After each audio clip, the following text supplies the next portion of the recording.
Hi, my name's Dave Butler. I'm a teacher and teacher trainer of ESOL Literacy classes. And in this video, I'm going to show you how to help students with their reading and writing, but with minimal prep time. Okay. I'm also the author of these books, Read and Write Every Day, ESOL Literacy Students books for pre-entry level. There's a book for classroom use. There's a book for homework. Okay. And there's also a teacher's book with advice on how to prepare the lessons and various other extra materials. So before I had these books, I used to spend hours preparing lessons, writing material after work in the evenings, and it was exhausting.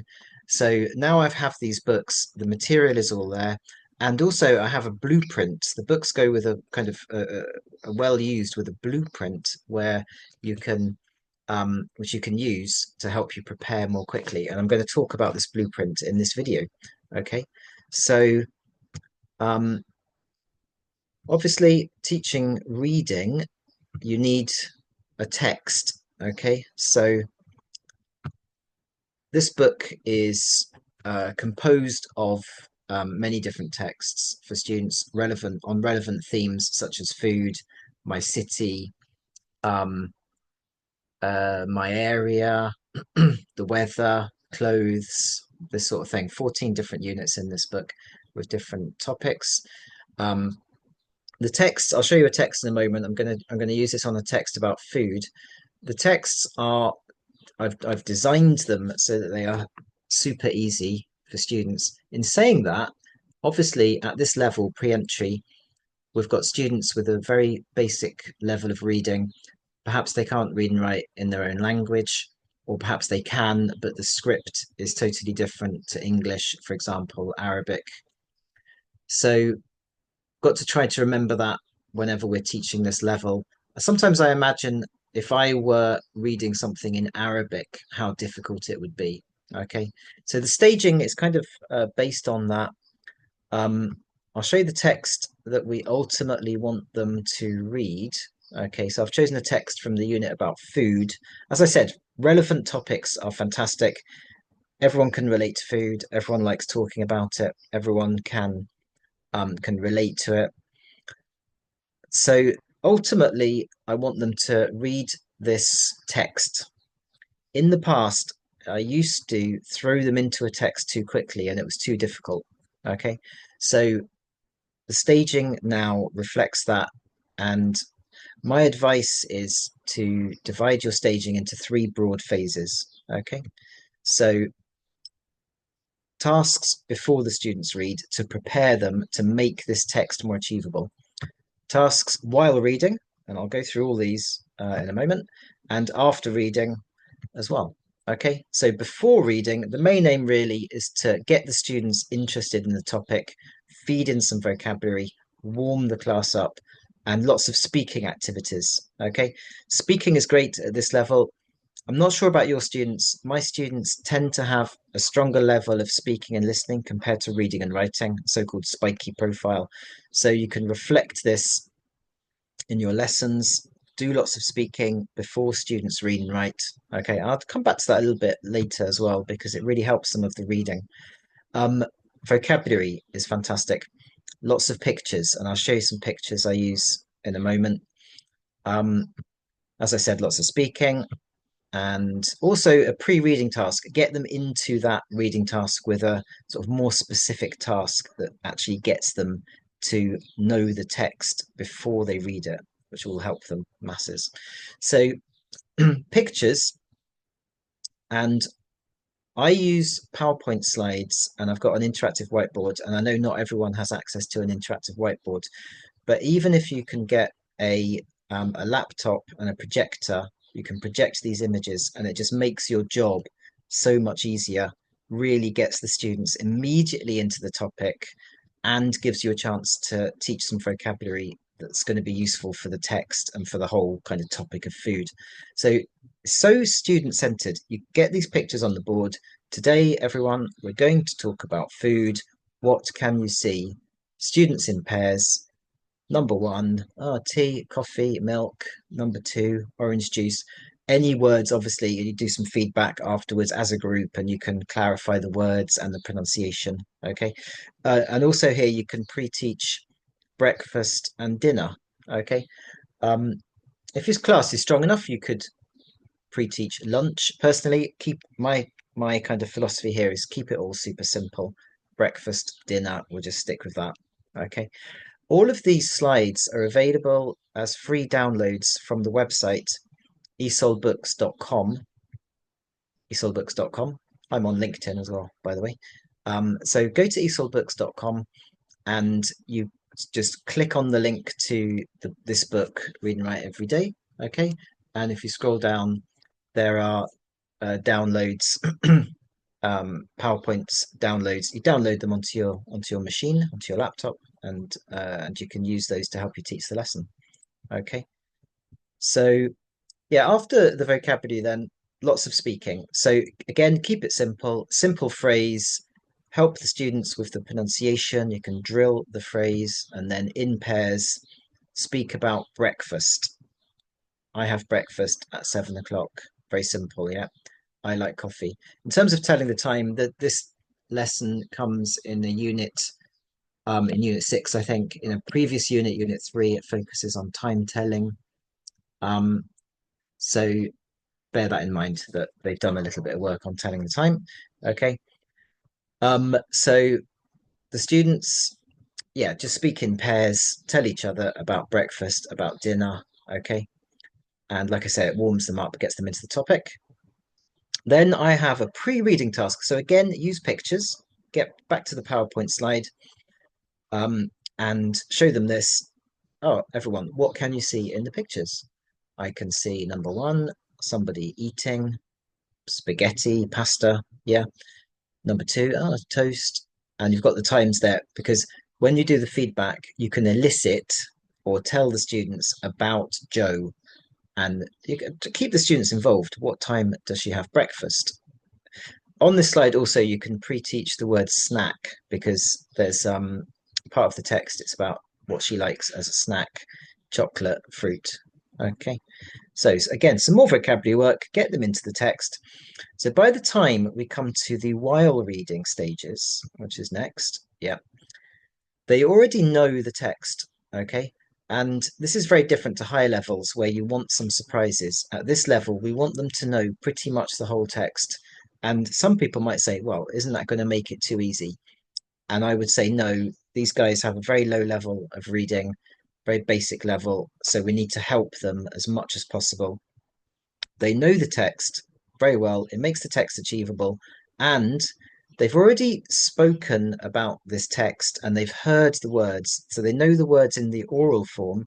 When they come to read this, they're going to link the sounds and the spellings when they read this text aloud. And reading aloud is the key here, yeah, for the while reading. And I'll show you how I do this in a moment. So reading aloud multiple times, more than one time, is key. I also use the text for some phonics work, and I'll show you that in a moment, and include some comprehension tasks as well. So going back to the text, and as I said, I am lucky that I have an interactive whiteboard, but if you can find a way to project this, as I said, you can buy a projector for around 40 or 50 pounds, plug it into the laptop and project onto a blank wall if you've got a white wall in the classroom, and it makes your life a lot easier.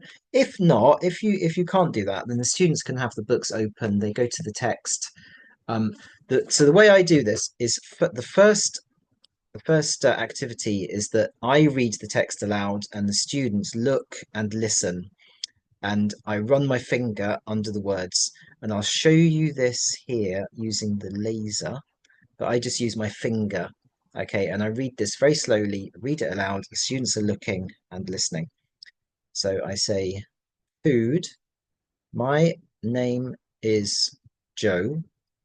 I have breakfast at 9 o'clock. And I'm reading very slowly. I won't do the whole text, don't worry. But I'm reading it very slowly and with a break between the words because I want the students to clearly hear the word again and link it to how they see the word. Okay. So you link the sound and the spelling, as I said. Read the whole text aloud. Ask 1 or 2 comprehension questions orally. What's her name? What time does she have breakfast? What does she like for breakfast? Ask a few questions so they really, really know the text now. Then, a couple of options. You can vary these a little bit, the way you do these, but you could read it aloud as a class now, okay? And reading aloud orally as a group is chaotic. I quite like it. Don't expect them to be in sync. Super difficult. But what's really nice here is a very communal feel to it. And if a weaker student can't say a word, can't read a word, I mean, then the group says the word and they can just join back because you're running your finger under the words. So they can just come back in where possible. So read aloud as a group. I then do some pronunciation work here. So there's different ways of doing this, but on the slides, you've got these numbers. I make it into a little interactive task. I say a word and the students tell me the number. So for example, I'll say, can you see everyone like? Where is like? They tell me the number. Well, it's number 6. I say, yeah, very good. And I put my just point with my finger under the first letter. Okay, that's key at this level. Learn the sound for the first letter. What's the sound? Okay, they may say L because they've learnt the alphabet A, B, C, D. And say, yeah, good, it's letter L, but what's the sound? Because the key here is learning sounds. L, L. It's like when you were at school and you learned some phonics and focusing on lots of sounds here. You could do something more advanced. Can you see a letter with no sound? Which letter has no sound? E. Yeah, because there is no sound. You could sound it out. L, I, k, like, L, I, k. Okay, so you can do that, and some of these are a little bit more advanced for the stronger learners. So you might say, where is chicken? Where is chicken? Number 9. And you could point at the CH. What's the sound for CH? Ch, ch. So this is a kind of idea of integrated phonics.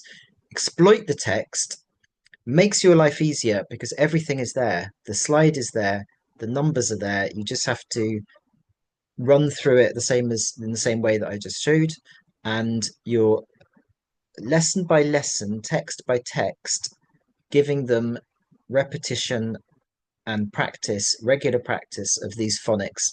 And over time, they build up a kind of toolkit that letter L is L, that CH is ch, getting this regular reinforcement, really. And you don't have to prepare anything. You've got the text here, you take advantage of it, and the students benefit. Okay, so I haven't finished yet on reading aloud. While reading aloud, after phonics, more reading aloud. And the best for me stage here is paired reading aloud. So you get the students into pairs. One student reads the text aloud, partner listens. Again, they have the book open for this. Yeah, get the book open, run your finger under the words, and their partner listens and reads at the same time.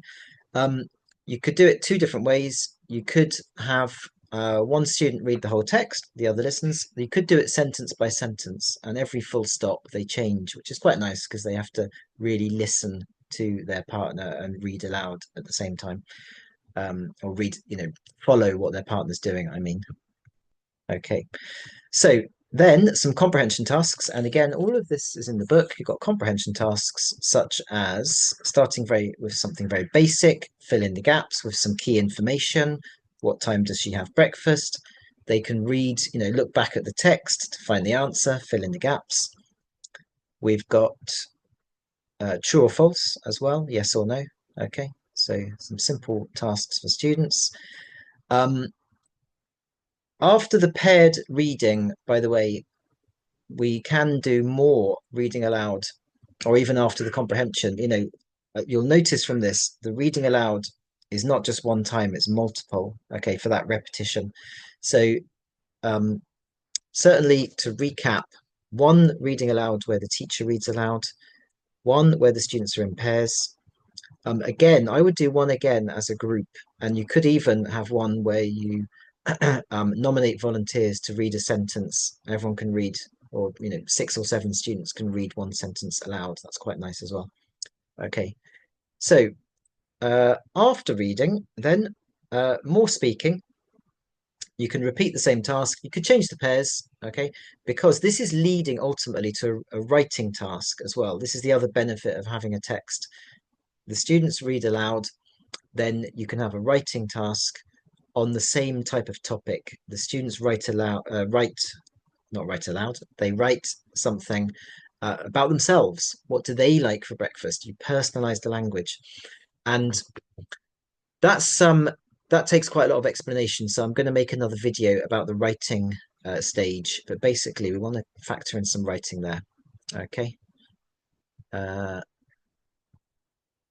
So as I said, this is a blueprint. You can repeat this for other texts before reading, while reading, after reading. Okay, but all with minimal prep time. Key principles of all this. Just a moment. So the key principles here: personalize the language as much as possible in the speaking tasks, in the writing tasks. Lots of speaking as to kind of play to the students' strengths. They're better at speaking than reading and writing. Lots of reading aloud, as I said. Integrate the phonics. Lots of writing. Again, I'll make another video for that one. Okay. And repetition, reading that aloud, not just one time, many times, multiple times. Okay, so we're coming to the end of this video. Just to clarify then that this book's available on the website esolbooks.com. Okay. If you order a bulk set of these for your students, you can get a discount. Okay, we offer discounts up to 25%. Okay. Also, if you order in bulk, you can I can deliver a free webinar, sort of add-on webinar, and I'm developing a kind of range of different topics for this, such as teaching mixed levels or helping students become independent learners with self-study and that kind of thing. There are more videos to come. Okay, I'm going to put together some various different videos on how to use these books to help your students. As I said, you can follow me here on YouTube. You can follow me on LinkedIn, and good idea to go to the website. Finally, this sample lesson here, this text, you can download a sample unit for this. So if you want to go and try this with your students, download the sample unit. You can print that off, take it to class tomorrow, and go and try this in class. Okay. Thank you for watching, and I hope that was of use, and see you again soon. Thank you. Bye-bye.